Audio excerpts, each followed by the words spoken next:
بسم اللہ الرحمن الرحیم نحمدہ و نصلی علی رسولہ الکریم والمہدی الموعود علیہ الصلاۃ والتسلیم اما بعد فقد قال اللہ تبارک و تعالی فی کلامہ القدیم والفرقان العظیم اعوذ باللہ من الشیطان الرجیم بسم اللہ الرحمن الرحیم یا ایھا الذین آمنوا اتقوا اللہ حق تقاتہ، اے ایمان والو، ارشاد خداوندی ہے کہ اے ایمان والو اللہ تعالیٰ سے ڈرو جیسا کہ ڈرنے کا حق ہے۔ وَلَا تَمُوتُنَّ إِلَّا وَأَنْتُم مُسْلِمُونَ، اور مرو اسلام کی حالت پر مرو۔ آج کا یہ اجلاس مہدویہ مومنٹ کی جانب سے صدر اتحاد کمیٹی کے اتحاد اتفاق سے کنپٹن میں منعقد کیا گیا ہے، جس کا واحد مقصد آپ کے سامنے اس نظریے کو پیش کرنا ہے، اس تحریک کو پیش کرنا ہے، جہاں تک ہو سکے اختلافات کو اپنے اپنے پاس رکھے، اپنے اعتقادات کی پوری حفاظت کرے، اس کی حمایت کرے، لیکن دوسروں کے اعتقادات کا احترام کرے۔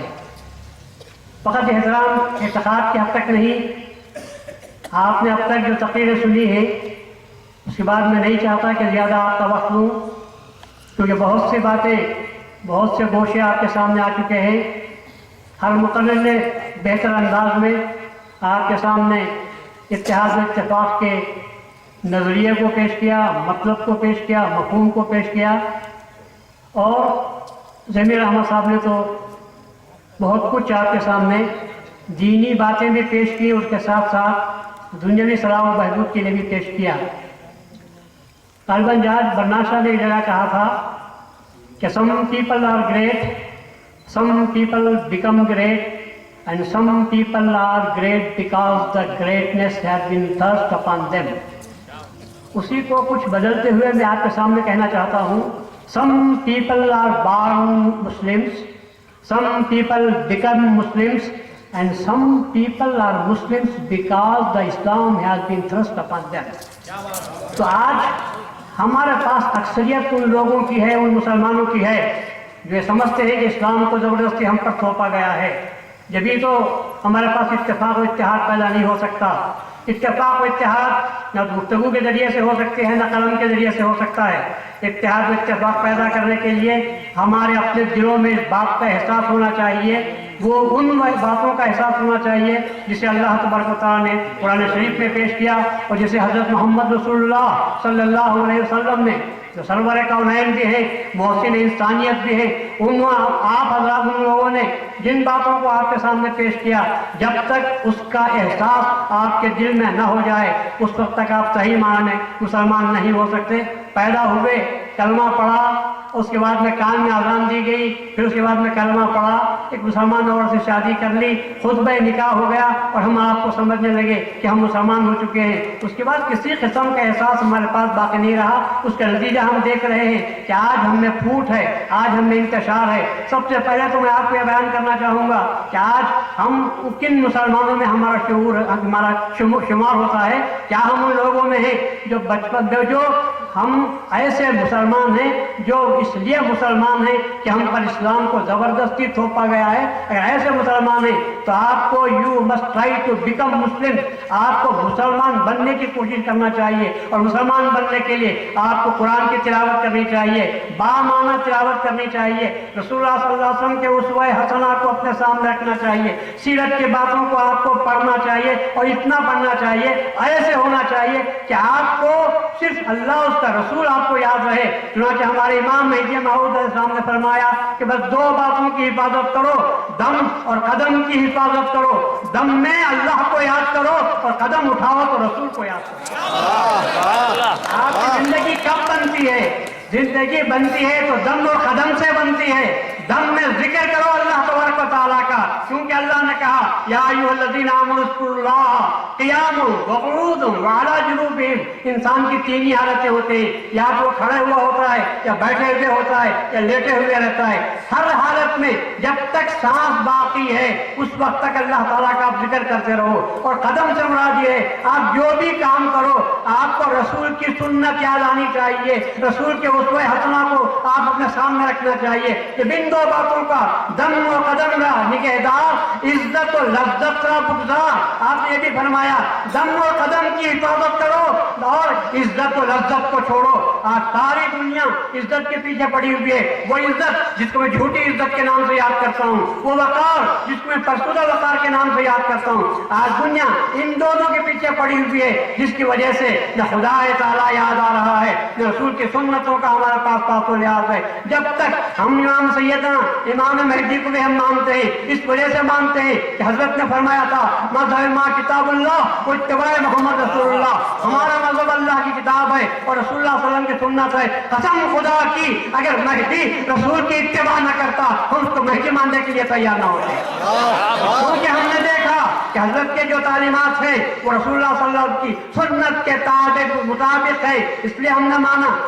ہمارا عقیدہ مہدویوں میں دوسروں میں اگر آپ فرق معلوم کرنا چاہیں میں لینا آپ کے سامنے کہہ سکتا ہوں دوسروں سے ان کا عقیدہ پوچھنا پڑتا ہے. اور مہدوی اپنا عقیدہ چھپاتا نہیں بلکہ ہر عشاء کی نماز کے بعد اپنے عقیدے کا اظہار کرتا ہے تاکہ سب کو معلوم ہو جائے. وہ کہتا ہے لا الہ الا اللہ محمد رسول اللہ. وہ کہتا ہے اللہ الہنا محمد نبینا. وہ کہتا ہے القرآن والمہدی امامنا. تو ہمارا عقیدہ اس کے سوا کیا ہے کہ سب ہم اللہ تبارک و تعالیٰ کو واحد مانتے ہیں، رسول اللہ صلی اللہ علیہ وسلم کو خاتم النبیین اور ایسے خاتم النبیین. لوگ کہتے ہیں محبت کی بات. گزشتہ کل ایک ہفتہ پہلے ایک دعوت میں ایک ملاقات ہو گئی تھی ایک ایسی جماعت سے کہ امام سے یا ان کے مبلغ سے وہ گفتگو ہو رہی تھی. وہ کہہ رہے تھے کہ صاحب ہم آپ کی عزت کرتے ہیں اس لیے کہ بھی آپ کو بھی رسول اللہ صلی اللہ علیہ وسلم سے محبت ہے. میں نے کہا نہیں سب ایسا نہیں ہے، نہیں ہے آپ کو رسول سے محبت نہیں ہے.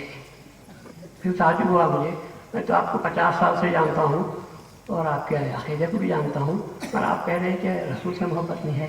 میں نے کہا نہیں ہے. پھر میں نے کہا ہم کو رسول سے عشق ہے. رسول سے عشق ہے اس لیے کہ محبت تو باپ سے بھی کرتے ہیں، ماں سے بھی کرتے ہیں، محبت تو بیٹے سے بھی کرتے ہیں. اور ہمارا کمال یہ ہے کہ ہم رسول سے عشق کرتے ہیں اس لیے کہ محبت میں انسان خود بھی باقی رہتا ہے اور عشق میں انسان باقی نہیں رہتا. عشق میں ہم اپنے آپ کو فنا کرتا ہے، اس کے بعد عشق کی منزل طے ہوتی ہے. تو رسول اللہ صلی اللہ علیہ وسلم سے عشق پیدا کرو تب کہیں چل کر بات پیدا ہو سکتی ہے. اب میں آپ کو بتاؤں اتحاد کب پیدا ہو سکتا ہے. سب سے پہلے تو آپ کو احترام آدمی کرنا چاہیے.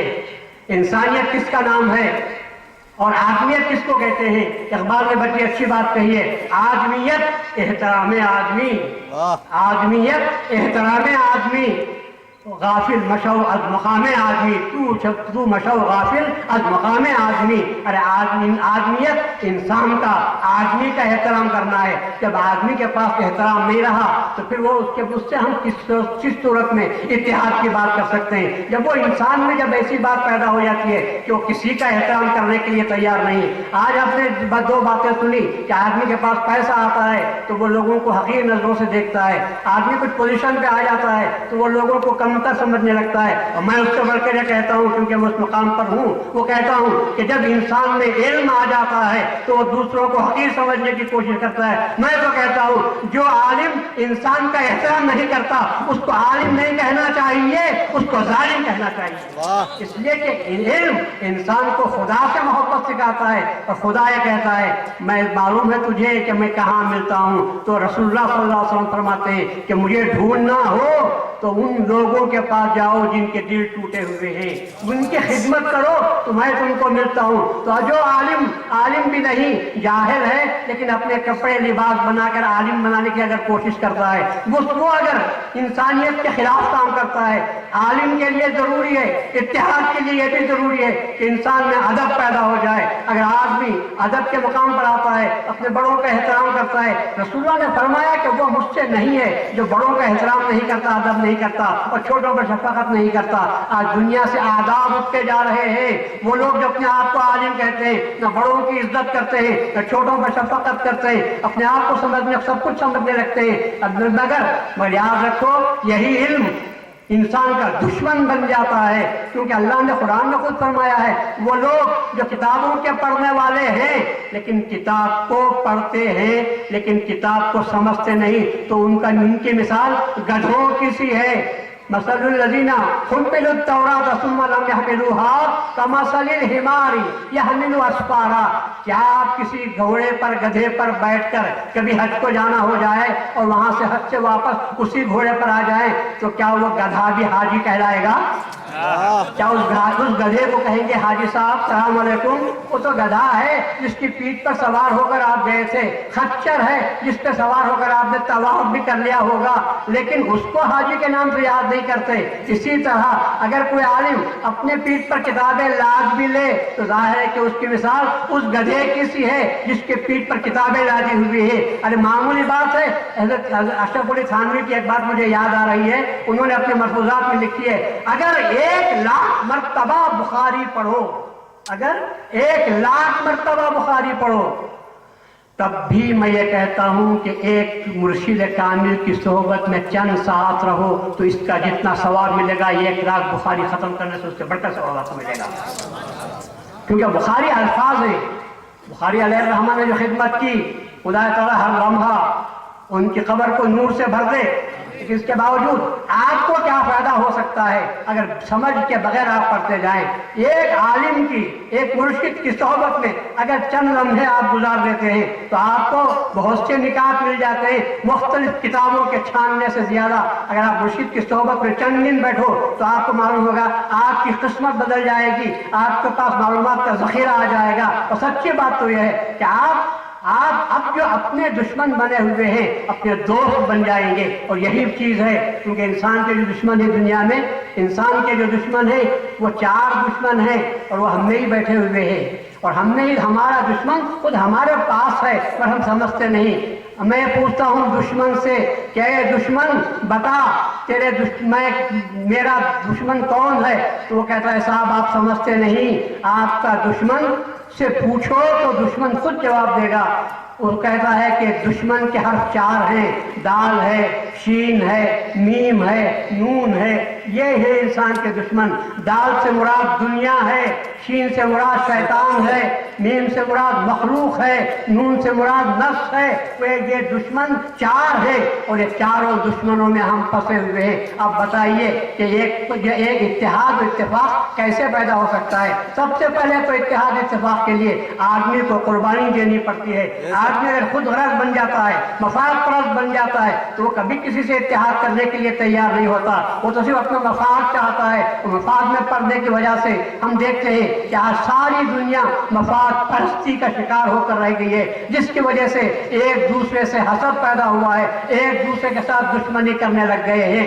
اگر آپ یہ کہتے ہوں گے، اور میں بھی اس بات کو کہتا ہوں کہ صاحب اس طرح باتیں کر لینے یا تقریریں کر لینے سے اتحاد پیدا نہیں ہوتا، مگر اس کے ساتھ یہ بھی ضروری ہے کہ کچھ ایک مثال میں آپ کو دینا چاہتا ہوں۔ وہ مثال یہ ہے کہ لوگ مختلف عقیدے کے ہیں، مختلف طریقے کے ہیں، مختلف عمل کے رکھنے والے ہیں، لیکن پھر بھی ان میں اتحاد ہو سکتا ہے۔ آپ نے ہارمونیم کو دیکھا ہوگا، ہارمونیم میں 7 سر ہیں، سا ری گا ما پا، 7 سر ہیں اس کے اندر، اور ہر سر الگ ہے۔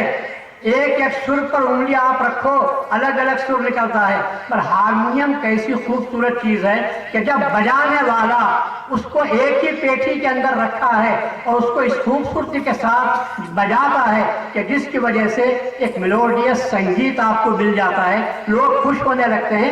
پھر میں آپ سے کہتا ہوں، جب ایک ہارمونیم کے اندر 7 سر رکھنے والی چیزیں رہنے کے باوجود ہر سر اپنا نکالتا ہے لیکن موقع سے نکالتا ہے اور سب ایک ہی پیٹھی کے اندر ہے، اسی طرح میں چاہتا ہوں کہ تم بھی مختلف عقائد کے رہنے والے ہو لیکن ہارمونیم بن جاؤ اس طرح کہ لوگوں کے دل لبھانے کے قابل ہو جاؤ گے۔ الگ الگ سر بجاؤ گے تو لوگ بیزار ہو جائیں گے۔ اور پھر اس کے ساتھ میں یہ بھی کہتا ہوں، اتحاد اتفاق کرنے کے لیے سیز فائر ہونا چاہیے، آج سے آپ میں طے ہونا چاہیے سیز فائر۔ ہم کسی پر کسی قسم کا حملہ نہیں کریں گے۔ آپس میں جب بارڈر پر رہنے والے ایک ہی 2 ملک کے درمیان بارڈر رہتا ہے، بارڈر پر رہنے والے اگر وہ اپنے سرحد کی حفاظت کریں، اپنے ملک کی حفاظت کریں تو بات ٹھیک ہے، لیکن اگر وہ وائلیٹ کر جاتے ہیں، افینس کرتے ہیں، ان پر حملہ کرتے ہیں تو جنگ چھڑ جاتی ہے۔ اگر سیز فائر ہو جائے، اپنے اپنے ملک کی حفاظت کریں اپنے اپنے سرحدوں پر رہ کر۔ اسی طرح میں کہتا ہوں، اپنے اپنے عقیدے کو ملک سمجھو، سرحد پر رہو لیکن کسی پر حملہ نہ کرو، کسی کو مارو نہیں، سیز فائر ہونا چاہیے، کسی پر اعتقاد پر حملہ نہ کرو، اپنے عقیدے کی آپ پوری حفاظت کیجئے، اس پر آپ پورے عمل کرتے جائیے، لیکن دوسروں کے عقیدے کو نہ چھیڑو، دوسروں کے عقیدے پر حملہ کرتے ہوئے ان کو مغبون کرنے کی یا ان کو دل کو مجروح کرنے کی آپ کوشش نہ کرو۔ آپ کو دل کش ہونا چاہیے، آپ کی بات دل کش ہونی چاہیے، آپ کی بات دل کش نہیں ہونی چاہیے۔ بات کرو تو کسی کے دل کو نہ مارو، بات کرو تو اتنی اپنائیت کے ساتھ کرو کہ جس کی وجہ سے وہ دل روانے کے قابل ہو جائیں گے۔ تو میں کہتا ہوں کہ انسان کو، اور آج کا جو دور ہے، ابھی مختلف قسم کی مثالیں آپ سن چکے ہیں کہ ہم کو کیا بننا ہوگا اور کیوں بننا ہوگا۔ بڑی مشکل کی بات ہے، 360 بتوں کے ماننے والوں نے طے کیا، اتفاق کیا تو بابری مسجد کو گرا دیا، لیکن یہ خدا کے ماننے والوں نے مسجد کو نہ بچایا نہ مسجد کو پھر بنایا۔ 360 خدا کے ماننے والے، جب اتفاق ہوا تو مسجد کو گرا دیا، اور ہم ایک خدا کے ماننے والے کئی کروڑ، لیکن کیا ہم نے مسجد بچا سکا؟ ہم بچا سکے؟ کیا ہم گری ہوئی مسجد کو اپنے طور پر بنا سکے؟ ہمارے پاس کئی اس کو بچانے کے لیے 4 تنظیمیں بن چکے ہیں، 4 تنظیمیں بنی اور سب کے نظریے الگ رہے۔ نتیجہ یہ ہوا کہ کورٹ کا فیصلہ ہوا تو 3 ٹکڑوں میں اس حصے کو بانٹ دیا گیا اور مسلمان خاموش رہے، اس لیے کہ اس کے سوا کوئی چارہ نہیں ہے۔ یہ ہماری اختلاف کا نتیجہ ہے۔ اگر ہم متحد ہوتے تو کیا مجال تھی کہ آنکھ کسی کے اوپر جاتی، وہاں پر جاتی، لیکن کام ہوا، اتفاق کے ساتھ ہوا۔ کل وہ دشمن ساتھ رہا، حکومت ساتھ رہی، اور وہ کام ہوا جو ہندوستان میں نہیں ہونا چاہیے تھا۔ آج ہمارے پاس بہت ہی مشکل سے ہم کو آج جینا پڑ رہا ہے، اور پھر سب سے بڑھ کر بات یہ ہے کہ ہم صرف آج کمپرومائز پر ہو گئے ہیں۔ آج ہم کمپرومائز کرنے پر مجبور ہیں، اور آپ کمپرومائز کا مطلب سمجھ سکتے ہیں کہ زور آور جو ہوتا ہے اس کی بات چل جاتی ہے، اور جو کمزور ہوتا ہے اس کی بات دب جاتی ہے، اسی کو کمپرومائز کی بات کرتے ہیں۔ اور آج ہم مسلمان کمپرومائز کرنے پر تیار ہو گئے ہیں۔ تو میں کہتا ہوں کہ غیروں سے کمپرومائز کرنے والوں، دشمنوں سے کمپرومائز کرنے والوں، کیوں اپنوں سے کمپرومائز نہیں کر سکتے؟ کیوں اپنوں سے کمپرومائز نہیں کر سکتے؟ اگر ہم متحد ہو جائیں اور ہم متفق ہو جائیں تو پھر ایسی صورت میں آپ دیکھیں گے کہ اگر ہم ہو بھی جائیں تو اللہ تعالیٰ تو کہتا ہے ایسے بن جاؤ کہ جیسے سیس پلائی ہوئی دیوار ہو۔ تو ظاہر ہے کہ کوئی رکھنا اس میں پیدا نہیں کر سکتا، لیکن چونکہ ہمارے پاس دراڑ پڑ چکی ہے، جس کی وجہ سے دشمن کو حملہ آور ہونے کے کافی موقع فراہم ہوتے ہوئے چلے جا رہے ہیں۔ اس لیے میں کہتا ہوں کہ ہم اپنے اپنے طور پر اپنے عقائد کی حفاظت کریں، لیکن اس کے ساتھ ساتھ وہ جو پرچم ہے لا الہ الا اللہ کا، اس کے بعد محمد الرسول اللہ کا، رسول اللہ صلی اللہ تعالیٰ کی وحدت اور رسول اللہ صلی اللہ علیہ وسلم کی ختم رسالت، یہ 2 باتوں کو ہم مضبوط رکھیں۔ اور پھر اس کے بعد آپ جو بھی ٹینٹ بنانا چاہیں بنائیں۔ اور اس کے بعد میں یہ بھی کہتا ہوں کہ صاحب جو ٹینٹ آج بنایا گیا ہے، آپ دیکھ رہے ہیں اس میں کھمبے الگ الگ کیے گئے ہیں، ایک کونے پر ایک کھمبا ہے، دوسرے کونے پر ایک ہے، تیسرے پر ایک ہے، چوتھے پر ایک ہے۔ اگر یہ زیادہ بڑا ہوتا تو آپ دیکھتے کہ فاصلے پر کھمبے ہیں۔ اگر آپ عقل مندی سے یہ کہیں کہ سب ان کھمبوں میں اختلاف نظر آتا ہے، ان سب کھمبوں کو ایک جگہ کر دو تو کیا ہوگا؟ ٹینٹ گر جائے گا۔ مگر بات کیا ہے؟ تو کیوں ٹکا ہوا ہے؟ اس لیے ٹکا ہوا ہے کہ اس پر جو چھت ہے وہ اس کا سایہ ہے، وہ ایک ہے۔ تو اسی طرح میں کہتا ہوں فرقے مختلف صحیح، لیکن تم ستون کی طرح رہو، اور ہمارا جو اصل پرچم ہے، اصل جو چیز ہے، اصل جو سایہ ہے وہ ہے لا الہ الا اللہ محمد رسول اللہ۔ اس کو تھامے رہو تو پھر یہ نہ گرے گا۔ اگر وہاں پھوٹ پیدا ہو جائے تو پھر ایسی صورت میں یہ چھت آپ کے سروں پر گرے گا۔ خدا سے میں دعا کرتا ہوں کہ باری تعالیٰ ہم کو ستون بنا کر کھڑا کر دے، ایسا ستون جس کے سر پر لا الہ الا اللہ محمد رسول اللہ ہے، اور پھر اس کے تحت ہم کو زندگی بسرنے کی توفیق عطا فرما، دم اور قدم کی حفاظت کرنے، اس کا تحفظ کرنے کی ہم کو کوشش، ہم کو توفیق عطا فرما۔ وآخر دعوانا ان الحمد للہ رب العالمین۔ ربنا تقبل منا انک انت السمیع العلیم۔